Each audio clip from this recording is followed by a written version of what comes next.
Okay, next आपको एक ऐसी मैं एग्जांपल दिखाती हूँ जो कि यानी कि जिसमें जरूरी नहीं होता कि हर जो सेट होता है वो वेक्टर स्पेस बनाता है। जैसे अगर मैं R2 लेती हूँ, so basically this is an example of a set that is not a vector space.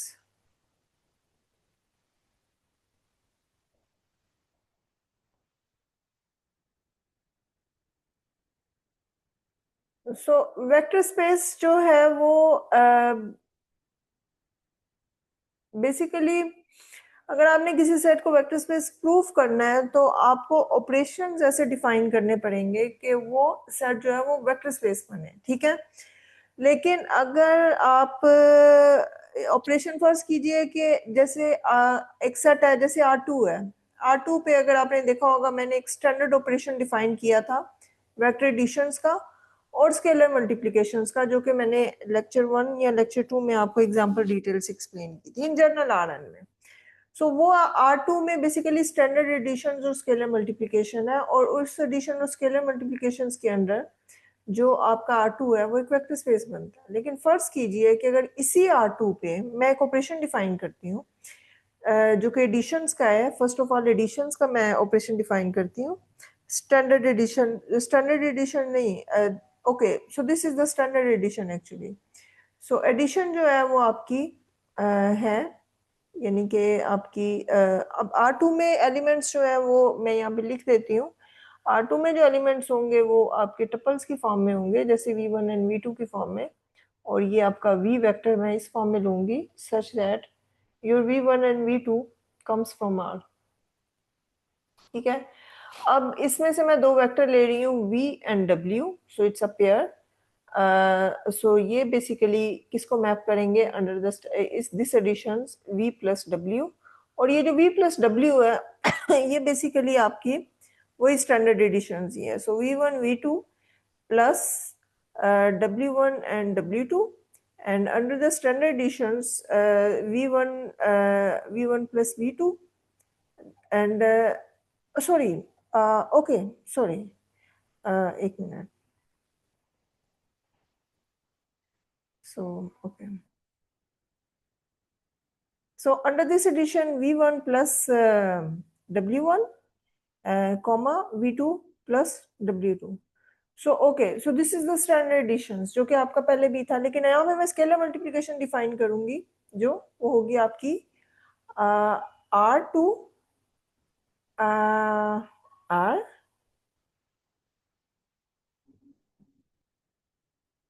such that K and vector V goes to K और V। और इस केस में ये जो आपकी स्टैंडर्ड मल्टीप्लिकेशन होगी वो होगी आपकी K V1 एंड V2, जो आपकी पहली स्टैंडर्ड में, सॉरी, जो ये स्टैंडर्ड मल्टीप्लिकेशन में जो वर्ड यूज कर रही हूँ ये आपकी वो मल्टीप्लिकेशन थी R2 में जो कि मैंने आपको फर्स्ट या सेकंड लेक्चर में एक्सप्लेन की थी, वो स्टैंडर्ड मल्टीप्लिकेशन होती है। लेकिन यहाँ पे जो मैं मल्टीप्लिकेशन डिफाइन कर रही हूँ वो इस तरह से होगी कुछ K V1 कॉमा 0, यानी कि अगर कोई स्केलर किसी वेक्टर से मल्टीप्लाई होगा तो उसके फर्स्ट कंपोनेंट के साथ अंदर मल्टीप्लाई होगा, और ये जो मल्टीप्लिकेशन होगी वो रियल मल्टीप्लिकेशन होगी, कॉमा जो सेकंड कंपोनेंट है वो 0 हो जाएगा, ठीक है। सो अब यही R2 under these two operation does not forms a vector space. तो अगर आप देखें तो स्टैंडर्ड एडिशंस के अंदर एडिशंस की तो सारी क्वालिटीज जो होंगी, प्रॉपर्टीज जो होंगी वो सेटिस्फाइड हो जाएंगी, लेकिन प्रॉब्लम होगी आपकी स्केलर मल्टीप्लिकेशन की। और वेक्टर स्पेस प्रूफ करने के लिए मैंने आपसे कहा था कि वेक्टर स्पेस की जो आई थिंक 10 प्रॉपर्टीज हैं वो सारी की सारी सेटिस्फाइड होनी चाहिए। अब उसी वेक्टर स्पेस में अगर आप देखें तो जो लास्ट वाली प्रॉपर्टी थी जो कि आई थिंक प्रॉपर्टी नंबर 10 था, वो ये था कि 1 इंटू यू, ये जो स्केलर मल्टीप्लिकेशन है this must be equal to the vector u, ठीक है। अब ये हमारी जो वेक्टर स्पेस है जो कि R2 है, और R2 जो कि हम क्लेम कर रहे हैं कि वेक्टर स्पेस है, और ये R2 है, और R2 के अंडर जो मैंने मल्टीप्लिकेशन डिफाइन की है दिस अंडर दिस मल्टीप्लिकेशन, ये अगर ये प्रॉपर्टी सेटिस्फाइड नहीं होगी तो इसका मतलब ये कि वेक्टर स्पेस नहीं बनेगा। सो लेट्स सी, अगर आप U वेक्टर लेते हैं, U is belongs to R2 and u is equal to u1 and u2. Okay, or 1 into u is basically equal to 1 into u1 and u2. Okay, and this will equal to under that multiplication जो कि मैंने previous slide में explain की है. So this will become 1 into u1 comma 0. ठीक है, और ये चीज आपको मिल जाएगी. अब 1 into u1 तो आपको u1 मिल जाएगा, और ये कॉमा 0, और ये जो वेक्टर है ये वेक्टर इसके इक्वल नहीं है, जो कि आपका u1 और u2 है, क्योंकि आपको पता है कि दो ऑर्डर पेयर्स जो होते हैं वो आपस में उस वक्त इक्वल होते हैं जब उनके कोरस्पॉन्डिंग एंट्रीज जो होती हैं वो इक्वल होती हैं. अब ये फर्स्ट एंट्री तो फर्स्ट एंट्री के इक्वल है, लेकिन सेकंड एंट्री यहाँ पे 0 है. और अगर आपका फर्ज करें u2 जो है वो कोई भी नॉन जीरो, अगर तो u2 0 है दैट्स फाइन, लेकिन ये बहुत स्पेसिफिक केस हो जाता है. फर्ज करें कि अगर आपका u2 जो है वो एक नॉन जीरो वेक्टर है, u2 जो है वो एक नॉन जीरो एलिमेंट है, तो इस केस में because this property is hold for all u belongs to r2. ठीक है, तो अगर तो इसके अंदर है for all u belongs to r2, so 0 के लिए तो चलो स्पेसिफिकली क्लियर हो जाएगा, लेकिन अगर आपका u2 नॉन जीरो है तो इस केस में ये आपकी u के इक्वल नहीं होगा. अगर u के इक्वल नहीं होगा तो इसका मतलब it's fail to satisfied the property 10.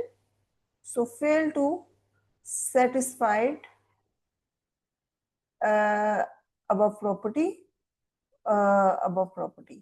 So vector space proof करने के लिए आपको ऑल प्रॉपर्टीज को सेटिस्फाइड करना पड़ेगा. अगर एक भी जो है वो सेटिस्फाइड नहीं होगी तो आपकी जो स्पेस होगी under the same operation vector space नहीं होगी. सो इस एग्जांपल से आपको ये पता चला है कि R2 में अगर आप ऑपरेशन चेंज कर दें तो R2 जरूरी नहीं है कि वो वेक्टर स्पेस में. सो ये ऑपरेशंस जो होते हैं ना ये बहुत जरूरी होते हैं, इनको अंडरस्टैंड करना और इन्हें समझना. ठीक है, थैंक यू.